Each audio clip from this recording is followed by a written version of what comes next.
Me parece que nós paramos aí nos símbolos, né?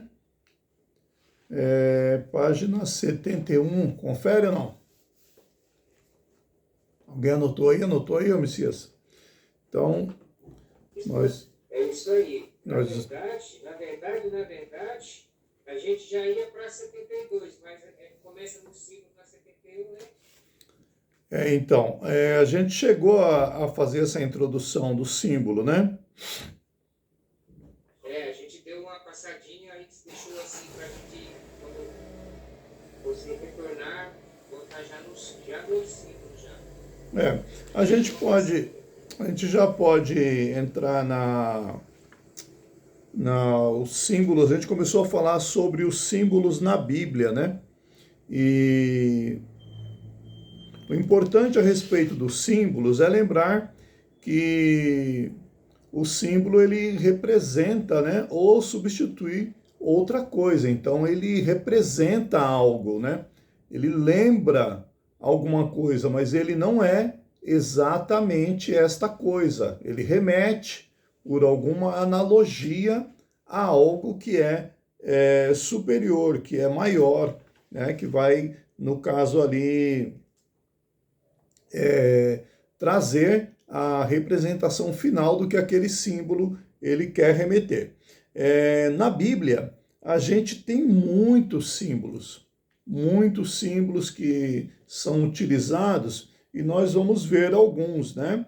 Na página 72, ele está falando sobre os símbolos na Bíblia e ele diz que parecem ser tão antigos quanto a própria humanidade. E realmente símbolos sempre foi usado, né? Eu dei o exemplo aí do alfabeto, que os homens antigamente, né, os homens da caverna, eles faziam desenhos na parede, eles se comunicavam por desenhos, por símbolos, né?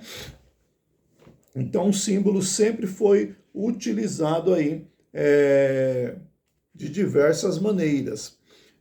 Vamos ver aqui na página 73, para a gente poder entender com exemplos alguns símbolos que são utilizados aí na Bíblia e o significado deles, tá? Então, olha só. Deus é representado pelo olho que tudo vê, o braço poderoso estendido, a nuvem luminosa. Cristo é representado pelo peixe, pela porta, pelo caminho, a sigla IHS ou simples X para representar a palavra Cristo. Mais abaixo a gente vai conseguir dar uma melhorada nessa questão a respeito de Cristo aí, tá? Estrela é a epifania ou aparição de Cristo, né? Os irmãos sabem que Jesus aí é chamado a estrela da alva, né? Quando Jesus nasceu, teve uma estrela que guiou os pastores ali até o local onde estava Jesus e por aí vai afora. A âncora representando a esperança cristã, né? Que a âncora é aquela que dá firmeza. O pavão representando a ressurreição com suas diversas belezas, essa aqui eu nunca tinha ouvido falar. A borboleta representando a imortalidade, o pássaro representando a alma, a cruz que representa aí a expiação, o sacrifício de Cristo, né? Um símbolo de bênção e de proteção. A mão imposta, que tem a ver com a bênção, a cura e a consolação. O batismo, que significa, né, simboliza purificação, lavagem, identificação com Cristo, união com Cristo, regeneração, ressurreição. E aí a gente vai vendo que os símbolos, eles têm uma força e a gente precisa ter cuidado para não trocar, não dar a importância maior do que o símbolo deve ter. E eu quero pegar essa palavra aqui, por exemplo, né, do batismo, que às vezes a pessoa acha que quando ela se batiza, os pecados dela ficam ali na água. Tanto é que tem igrejas que só fazem batismo em água corrente. Porque se não se batizar num tanque, por exemplo, que nem é o normal da gente fazer, aí uma pessoa batiza, os pecados ficam tudo ali na água, aquela água fica suja, então outra pessoa vai lá batizar e fica ruim. Tem que ser água corrente, porque a água vai tirar os pecados, né? E vai embora. Negativo. O batismo é um símbolo, tá? Então, não significa que batismo vai tirar pecado, né? Não tem nada a ver com isso. É um símbolo. A ceia do Senhor também é símbolo, né? É simbologia. Representa a expiação, a futura esperança do aparecimento de Cristo, a comunhão com Cristo, a nutrição espiritual, né? O pão, representando aí na ceia do Senhor, ou como se fala no catolicismo, a Eucaristia, né? O pão que representa aí o corpo de Cristo, a água, o Espírito Santo e a purificação pela palavra. E agora nós vamos ver um detalhamento lá de quando falou de Cristo, né, simbolizado pelo peixe, e outras coisas mais ali. Aí ele vai falar agora a respeito do peixe. As letras gregas X, T, U, TH, no grego formam a palavra peixe. O significado desta palavra ou destas letras é o seguinte: a letra I significa Jesus, e isso aí porque em grego, né, Jesus é Iesus. Então, por isso que ele está usando aqui a letra I para significar Jesus. A letra X significa Cristo. As letras THU significa Deus. E a letra S significa Salvador. Então, eu vi num certo estudo a utilização dessa palavra, né, essas letras juntas aí, mas não é uma coisa muito comum, né, não é tão recorrente, não é utilizado na Bíblia, tá? Mas são recursos utilizados pelas pessoas e acabam ficando conhecidos, são divulgados, tá? Símbolos e referências bíblicas. As vestes simboliza justiça, né?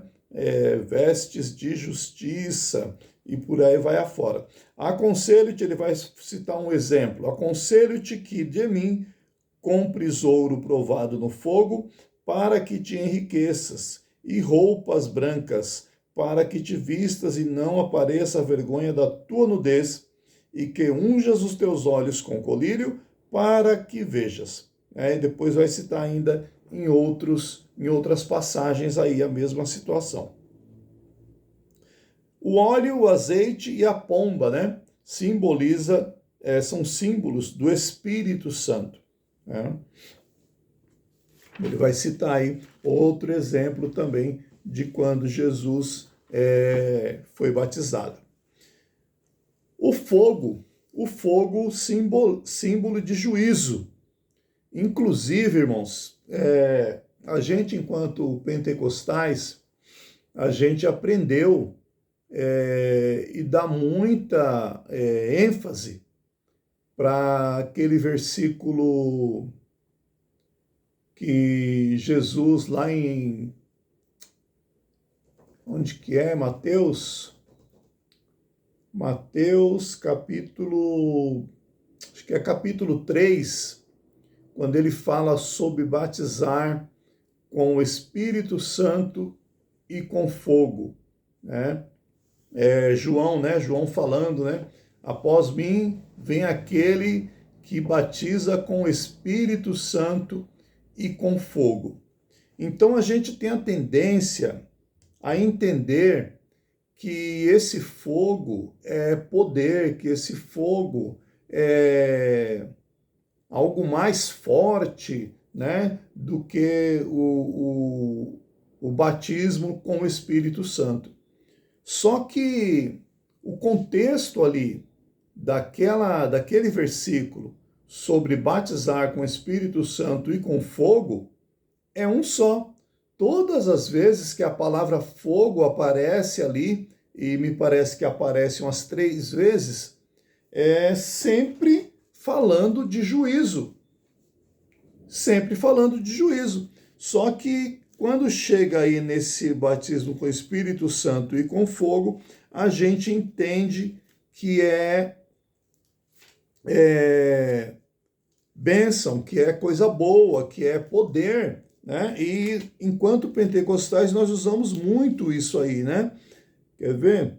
Deixa eu ver onde que fala isso aqui. João Batista dando o testemunho de Jesus. Batismo de Jesus. Mateus capítulo 4.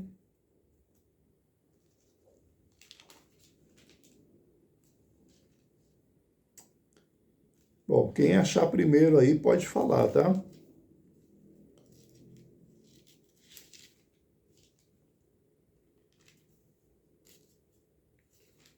Será que é João? Deixa eu ver se é João.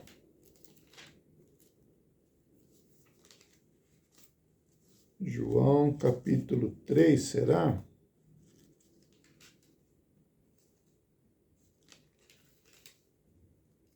Aquele que fala, eis o cordeiro que tira o pecado do mundo? Não. Após mim, é aqui, ó. É João capítulo 3.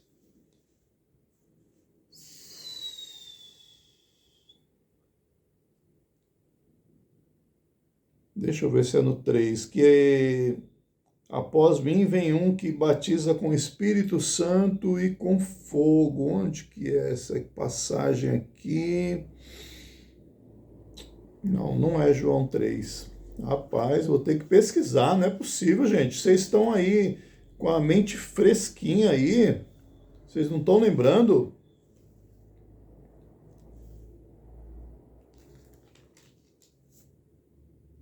Eu vou ser obrigado a achar antes de vocês, né?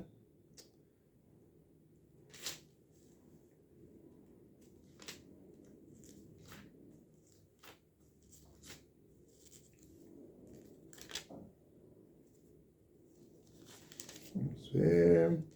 Mateus 3:11. 3:11, aí, ó, já estava chegando aqui, ó. Mais uma página aqui, eu chegava aqui, Daiane. Ó, João Batista, né, ele falando a respeito, as pessoas perguntando para ele se ele era o Cristo, e aí ele vai dizer aqui, ó.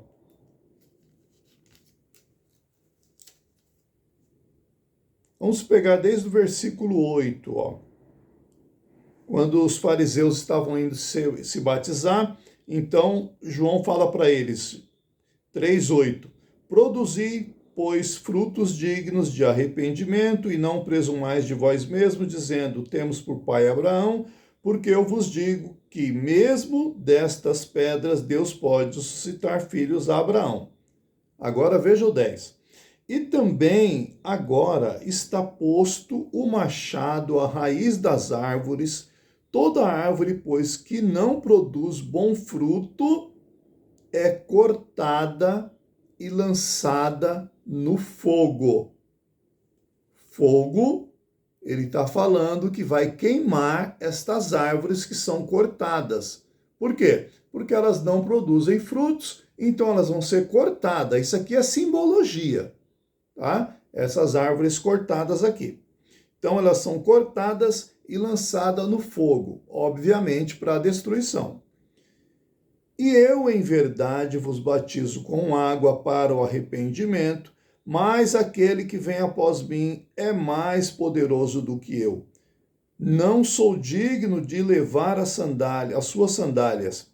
Ele vos batizará com o Espírito Santo e com fogo.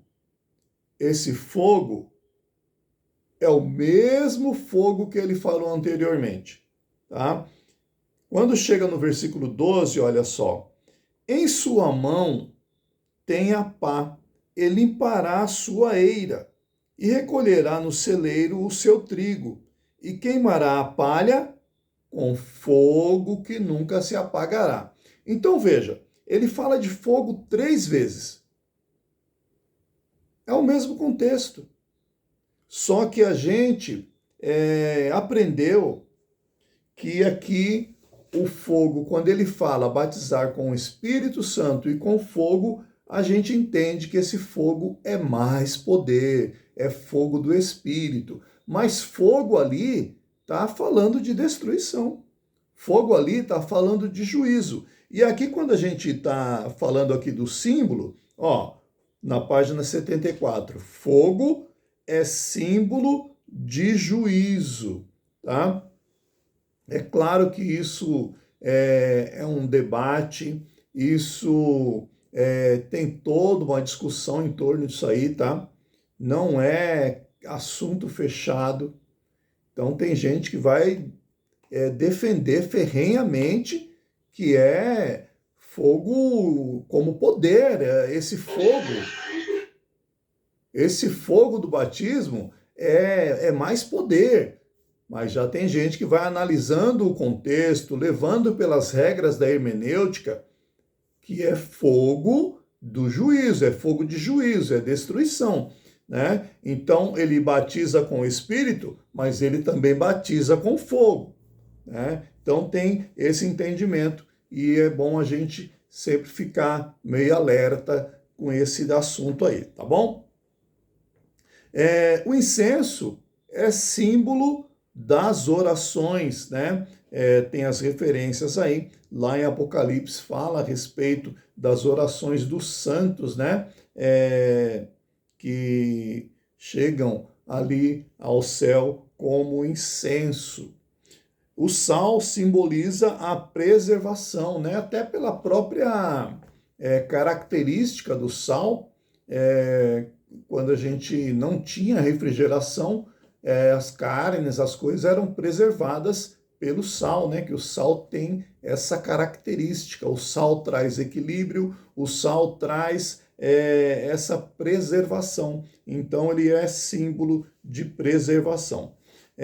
Quando Jesus fala que vós sois o sal da terra, ele está falando sobre preservação, ele está falando sobre equilíbrio, né? Sobre tempero, sobre fazer a diferença. Você comer a comida sem sal é uma problemática, né? Não é fácil. Às vezes precisa, mas não é coisa fácil. Fermento simboliza o pecado, tá? Esse sentido aqui a gente encontra lá em Mateus 16, né?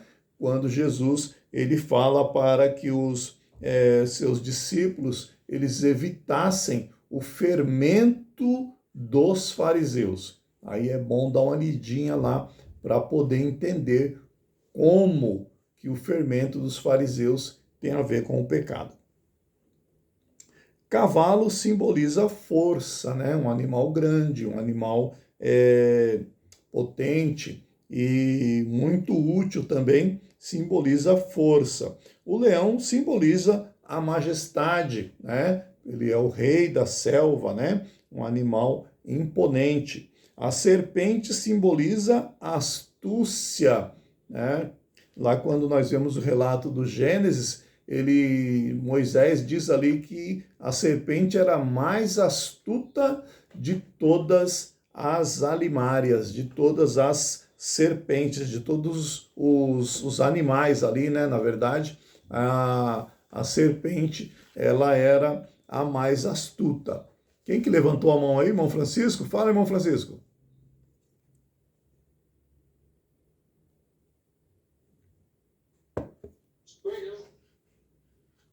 Ah, não? Tá bom. A chave significa autoridade, né? Então, enquanto um símbolo aí, sempre que fala de chave, né? Eu tenho a chave de Davi, né? Aquele que fecha e ninguém abre, que abre e ninguém fecha, né? Então, a chave é símbolo de autoridade, não significa ter uma chave de fato. Quando uma pessoa recebe uma chave da cidade, por exemplo, ele não vai abrir nenhuma porta com aquela chave, aquilo é um símbolo, é apenas um símbolo, tá certo? Então, a chave simboliza autoridade. Portas simboliza força e domínio. Aí agora ele vai falar sobre perigo de idolatria, né? Que os símbolos, né, irmãos? Se a gente for querer dar mais importância do que ele de fato tem, a gente incorre aí num risco de entrar pelo caminho da idolatria, o que é muito perigoso. Isso acontece muito frequentemente com a cruz, né, por exemplo. Acontece muito frequentemente com a arca do concerto, né? Tem muitos símbolos de Israel, como aquela estrela de 6 pontas, né? A estrela de Davi. As pessoas gostam de ostentar a estrela de Davi. Se você pegar, por exemplo, a pirâmide, quantas pessoas gostam de pirâmide, né? E precisa ter cuidado com a utilização dos símbolos. O símbolo, ele apenas remete a algo maior, a algo que realmente é o que importa. Então, o símbolo, ele é limitado e a gente precisa ter esse cuidado para não entrar pelo caminho da idolatria. Tudo bem até aqui? Alguém gostaria de comentar, perguntar? Tá fácil? Tá complicado? Como que tá aí? Tranquilo, né? Que maravilha, esse mundo tão muito inteligente hoje, que é bênção. É bênção demais. Aí na página 75, ele vai falar sobre evitar os exageros, né? Então, tem muito exagero, como a gente já demos aqui alguns pequenos exemplos, né? A respeito dos símbolos, e a gente nem precisa aqui abordar esse tópico, tá certo? Nós vamos já falar sobre as parábolas, que é algo mais importante para nós no momento, né? A página 76, ele vai falar sobre parábola. Só voltando um pouquinho, para a gente saber que nós estamos falando de figuras de retórica, né? A segunda parte de figuras de retórica. E a parábola é um desses recursos, né? Sempre muito utilizado por Jesus, mas não só por Jesus. É bom a gente saber que parábolas, elas encontram também lá no Antigo Testamento, tá? Eu vou trazer um exemplo para vocês de uma parábola do Antigo Testamento que é muito conhecida. Quando Davi pecou, Davi cometeu um pecado com Batseba, então ele encobriu aquele pecado. Ele ficou com aquele pecado encoberto por um tempo. E a mulher ficou grávida e teve toda aquela situação, e ele depois acabou tramando, né, pecando ali, promovendo a morte do marido de Betseba. Então ficou uma situação bem complexa. Aí Deus chama o profeta Natã e fala para o profeta Natã: olha, vai lá e fala assim, assim com o meu servo Davi. Então Deus, ele orienta o profeta a contar uma parábola para Davi. Ali ele conta uma história em forma de parábola.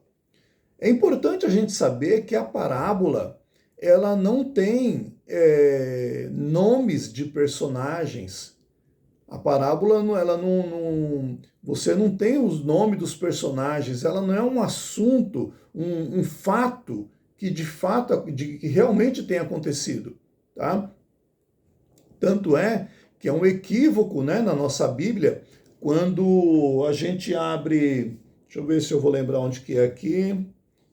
Tô ruim de memória hoje, vocês precisam me ajudar aí, viu? Ó, Lucas capítulo 15. Deixa eu ver se é 15. Não é 15. E agora? Será que é 19? Vamos ver se é 19. Lucas 19. Meu Deus, será que eu tô tão ruim assim? Não, não é possível.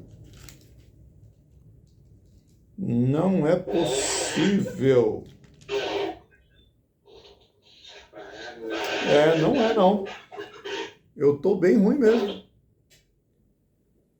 Irmãos, como pode um negócio desse? Qual é a palavra? Qual é a palavra, irmão? Hã? Qual que é a palavra? É a parábola do... Aquela parábola... Meu Deus! Parábola do rico e do Lázaro, não é? O rico e do Lázaro. Parábola do rico e do Lázaro. Eu achei que eu ia achar fácil aqui, mas não achei não. Deve ser Lucas, hein? Lucas Não é 16, 19? Olha aí, 16, 19. olha aí, Lucas, né? olha aí. Pronto, vocês estão com a memória melhor do que eu. A parábola do rico e do Lázaro. O título já mata o problema, a situação. Se tem um nome, é porque não é parábola. Não é parábola, né? Vai aparecer o nome de Lázaro, vai aparecer o nome de Abraão, tá? Então, isso aí tem um problema aí, porque isso aí é uma história verídica, isso é um fato, tá bom? Mas a nossa Bíblia, ela classifica como parábola, e tá errado, tá bom? Então, a parábola, uma das características da parábola é que não tem nomes. E lá nessa parábola do Antigo Testamento, quando Natã vai falar ele vai ali falar com Davi, ele conta uma historinha ali para Davi.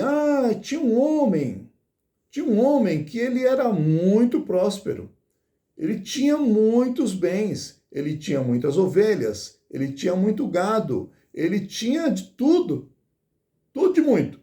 Mas esse homem queria dar uma festa e o vizinho dele só tinha lá uma ovelhinha, tinha lá uma coisinha de nada lá.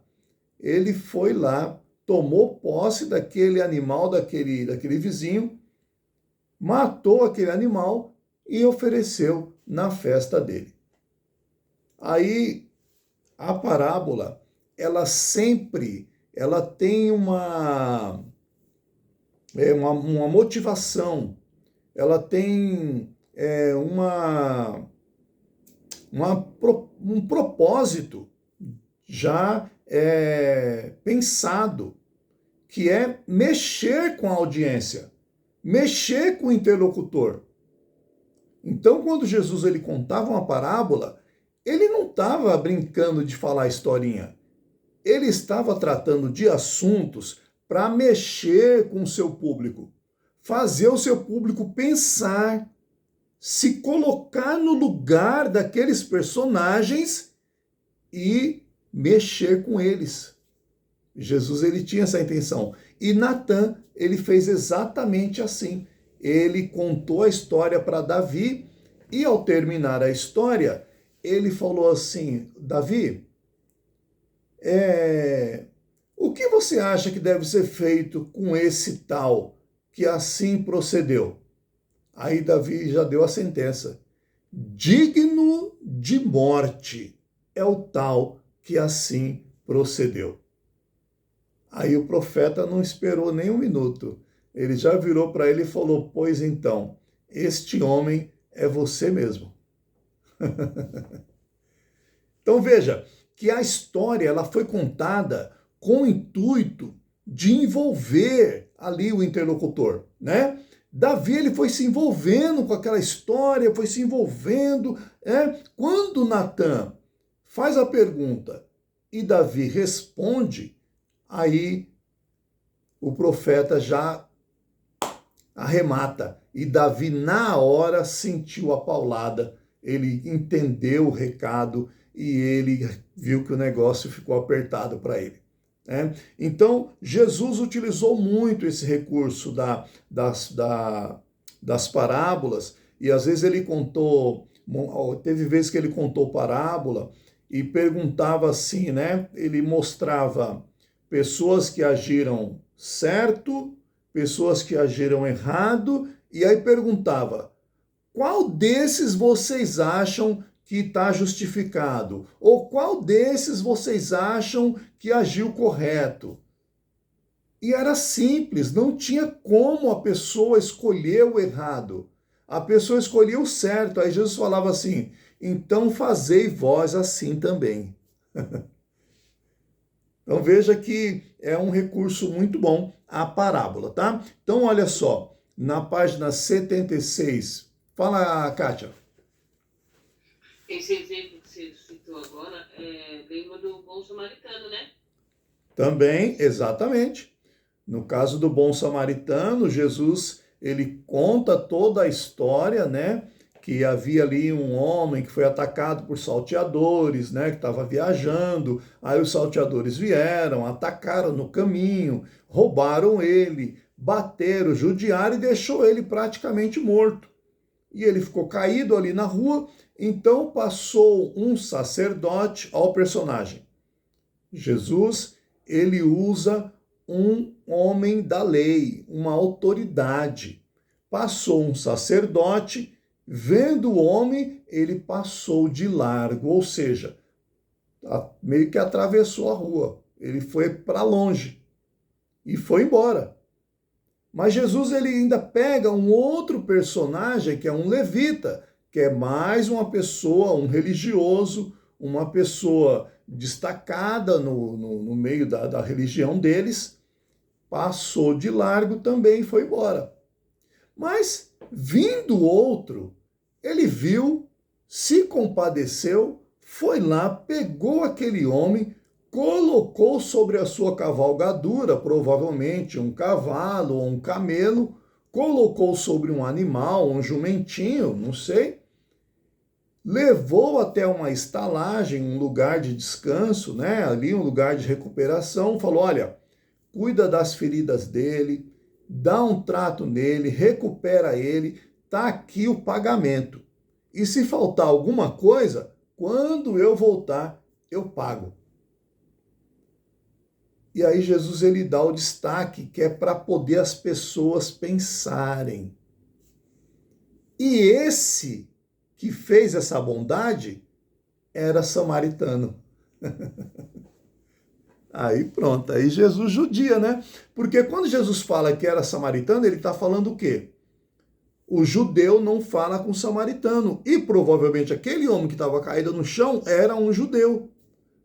E o sacerdote que era judeu não ajudou, o levita que era judeu não ajudou, mas o samaritano que era inimigo foi lá e ajudou. Então Jesus estava mexendo com eles para falar de misericórdia, para falar de perdão, para falar de amor, para falar de cuidado. Jesus estava mexendo ali com aquela turma ali, tá bom? E é bem por aí mesmo, né? Fazei vós assim também, né? Qual desses vocês acham que agiu corretamente? E aí Jesus vai e arremata. Pode falar. Meu irmão, quando se fala também em Lucas 15:11, a parábola do filho pródigo, também é uma parábola que nem se fosse as pessoas saindo da igreja e depois voltando, né? Jesus fala nesse ponto também. Não quer dizer que é um filho que saiu, depois queria a herança, não, né? A parábola é para analisar, né? Então, pode usar nesse sentido, de uma pessoa que sai da igreja e retorna e vai funcionar direitinho, né? Falando de arrependimento, falando de mudança de opinião, né? E que o pai, que representa Deus, está sempre pronto para receber, tá bom? Então, olha só. Parábola é uma narração alegórica. Alegórica porque não é fato, não é real. Usada para transmitir pensamento de ordem moral ou espiritual. A parábola revela verdades desconhecidas com base em verdades e fatos conhecidos. O que significa isso? A parábola não é um conto mitológico. A parábola não é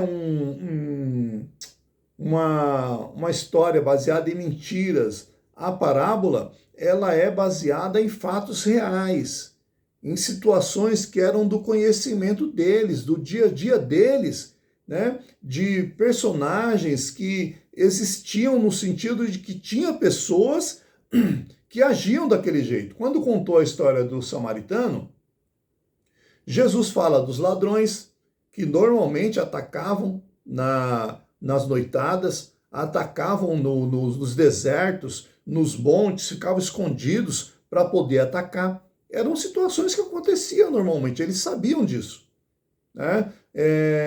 Usando personagens que tinham dificuldade, como o samaritano e o judeu, não terem relacionamento, era coisas do conhecimento deles, tá? Então, é uma alegoria, mas não é uma mitologia, não é uma fábula. A fábula, ela se utiliza de coisas irreais, né? A fábula fala de meio homem, meio animal, umas coisas que não tem sentido. Jesus não utilizava desse tipo de recurso, tá bom? Classes de parábolas. Embora haja várias maneiras de classificar as parábolas, no fim elas se resumem em duas categorias, verídicas e históricas. A verídica é extraída de acontecimentos reais, coisas que fazem parte do senso comum da vida cotidiana das pessoas, como, por exemplo, a ovelha perdida, os meninos que brincavam na praça, o semeador. A história refere-se a casos passados que envolvem personagens como, por exemplo, o rico e o Lázaro, a viúva persistente, os trabalhadores na vinha. Elementos que consiste uma parábola. Toda parábola consta de dois elementos: o símbolo material, que normalmente é tirado da natureza ou da sociedade, é compreensível a todos, mas a compreensão do símbolo espiritual depende da predisposição somada ao grau de espiritualidade de cada pessoa. Kátia, levantou a mão de novo, não, né? Não. Tá. Por que Jesus ensinou através de parábolas? A priori, devemos lembrar que o perfil do Senhor Jesus já havia sido delineado por Deus e revelado aos homens através dos profetas do Antigo Testamento. Então, como já demos um exemplo, o recurso de parábolas já era utilizado desde o Antigo Testamento. Então, era um recurso já de conhecimento do povo judeu. Então, Jesus utilizou do mesmo recurso. Todo o seu modo de ser e de agir, incluindo seu método de ensino, era de acordo com as profecias. Então, da mesma maneira que muitos profetas faziam, Jesus também, ele agia ali utilizando de parábolas. Aí ele vai falar mais ainda aqui na 77 a respeito de parábolas. Deixa eu ver se nós conseguimos pular aqui. Aí depois os irmãos leiam com mais detalhamento, tá? Ele vai trazer mais detalhes a respeito de parábola. Parábola é um negócio muito rico, tem muito assunto, tá? Nós vamos aqui para a página 78 e vamos dar mais uma enriquecida aqui antes de entrar na próxima figura de retórica. Praticamente todas as parábolas do Senhor Jesus se tratavam de ensinos relacionados com o povo judeu. Em algumas delas, os gentios também estão envolvidos, como, por exemplo, a parábola do filho pródigo, onde o filho mais novo representa os gentios, enquanto o filho mais velho representa o povo judeu. A parábola do banquete nupcial, onde os convidados de honra representam o povo judeu, enquanto os sem honra representam os gentios. Isso é uma forma muito interessante de analisar, né? Porque no caso da parábola do filho pródigo, nós vemos que o filho mais velho, ele se revolta, né? Ele se revolta, porque ele sempre esteve na casa, ele não pediu a herança, ele não se revoltou, não se rebelou contra o pai, mas quando o filho mais novo vem, o pai mata o bezerro cevado, dá uma festa, recebe com braços abertos, né, dá o anel para ele, toda aquela história que deixa o filho revoltado. Nós sabemos que o povo judeu sempre ofereceu uma resistência muito grande, né, para os cristãos, sempre teve dificuldade. Nós temos registros no livro de Atos dos problemas causados pelos judeus quando os gentios foram se achegando à igreja. Teve muita dificuldade. Até hoje tem problemas, né, que eles criam e não entendem, não aceitam que nós venhamos a ser povo de Deus, porque nós não seguimos aquilo que eles seguem. E o judeu, ele sempre entendeu que a pessoa, para ter essa comunhão com Deus, precisava fazer o que eles faziam, que são os sacrifícios, né, que é a circuncisão, e por aí vai afora. E eles não aceitavam as pessoas que chegavam sem que passassem por esse processo, tá? No caso lá do banquete nupcial aqui também é interessante o comparativo, onde os convidados de honra representam o povo judeu. Convidado de honra representando o povo judeu, porque o povo judeu é o povo de Deus, irmão. Esse é o povo de Deus, não deixou de ser. A igreja não é o Israel de Deus. A igreja é a igreja. A igreja é povo de Deus? É povo de Deus, mas não substitui Israel de jeito nenhum. Deus tem um propósito com Israel e isso não vai mudar. Nada vai mudar essa questão. Deus tem um tempo que ele vai tratar com Israel, tá certo? E a igreja não vai substituir Israel de forma alguma. E aí o povo sem honra representa o gentio. Mas nós vemos que Jesus, mais de uma vez, ele fala: há últimos que serão os primeiros. Né? Os irmãos devem lembrar de Jesus falando dessa maneira. Por quê? Porque o judeu, eles tinham a preeminência. Eles tinham a prioridade, mas, como o apóstolo Paulo falando lá em Romanos, né, dos capítulos 9, 10 e 11, que é exclusivamente tratando desse assunto do povo judeu, né, o trabalhar de Deus com o povo judeu, Jesus ele fala que o erro, a falha do israelita ou do judeu causou essa oportunidade do gentio entrar. Então, o gentio ele teve oportunidade porque o judeu falhou. O povo israelita falhou na sua missão e aí o povo gentio entrou. Então, aquele que não tinha honra passou a ter honra. E agora, o judeu, se quiser estar com Jesus, vai ter que fazer o mesmo do que o gentio. Né? Não tem jeito. Não tem outro caminho, não tem outra forma, tá? A parábola tão difícil de ser interpretada que alguns estudiosos chegam a dizer que não foi proferida por Jesus. Um exemplo disso é a parábola do administrador infiel, relatada em Lucas 16, 1 a 13. Para resolver problemas como esse, oferecemos algumas observações que devem ser seguidas por aqueles que desejam melhorar sua maneira de interpretar as parábolas. Aí ele vai dar umas dicas aqui, ó. Temos 10 minutos ali, dá tempo. Sempre que você ler uma parábola, não esqueça de que ela está relacionada com Cristo e o seu reino. Sendo assim, ao estudá-la, você deve perguntar: o que isto tem a ver com Cristo e o seu reino? Um clássico exemplo disso está na parábola do joio e do trigo, a qual Jesus interpretou em parte ao dizer que o semeador é o filho do homem, o campo é o mundo e a boa semente são os filhos do reino. O joio são os filhos do maligno. Ao ler uma parábola, devo ter em vista o tempo e o lugar em que ela foi exposta, sem me esquecer dos costumes e da cultura local.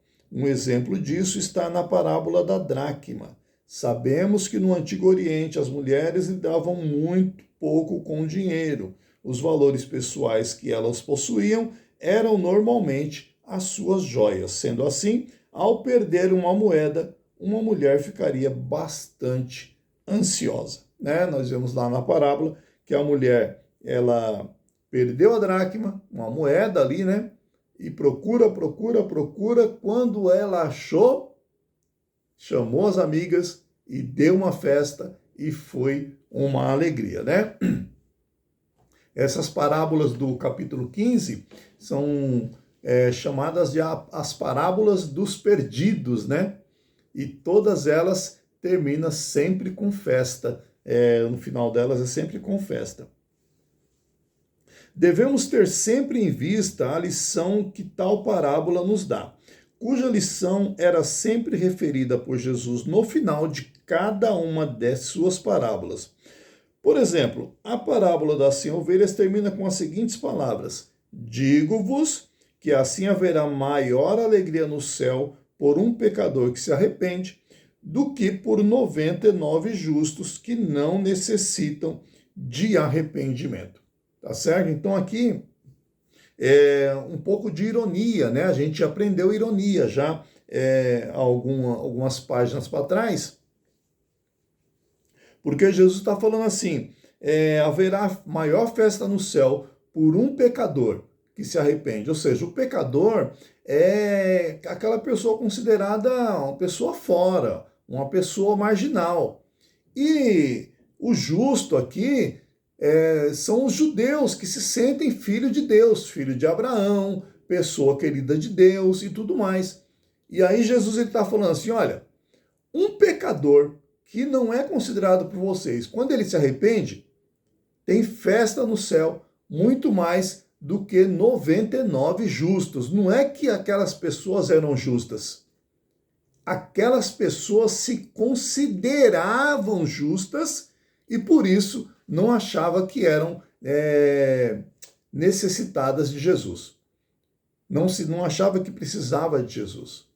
Então Jesus, ironicamente, os chama de justos. Por isso que ele fala aqui, ó: haverá festa no céu por um pecador que se arrepende muito mais do que por 99 justos, né? Que não necessitam de arrependimento, que não se sentem necessitados de arrependimento. Tá? Para finalizarmos aqui, na 78, ao estudarmos uma parábola, não devemos tirar conclusões precipitadas.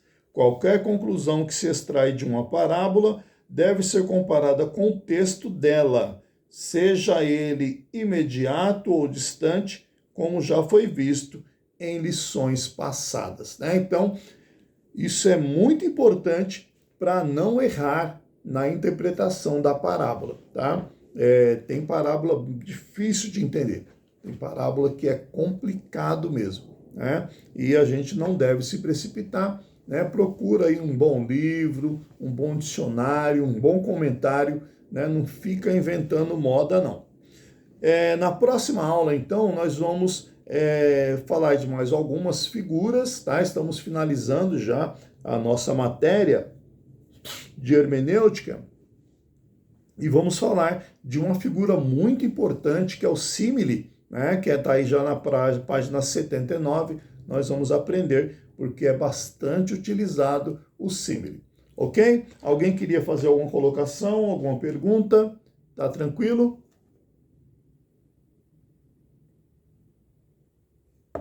Que bom que eu não vou apanhar, não vou sofrer, né? Trouxe algumas novidades hoje aí, espero que vocês tenham conseguido guardar. A gente parou de postar as aulas, mas tem bastante aulas postadas, né, para vocês reverem e aprofundar o conhecimento, também pesquisando, né, com pesquisas, tendo essa pincelada que a gente dá rapidamente aqui, você consegue pesquisar e aprofundar o entendimento aí. Tá bom? Então, Deus abençoe, nós vamos estar orando e já agradecendo a Deus por mais esta aula.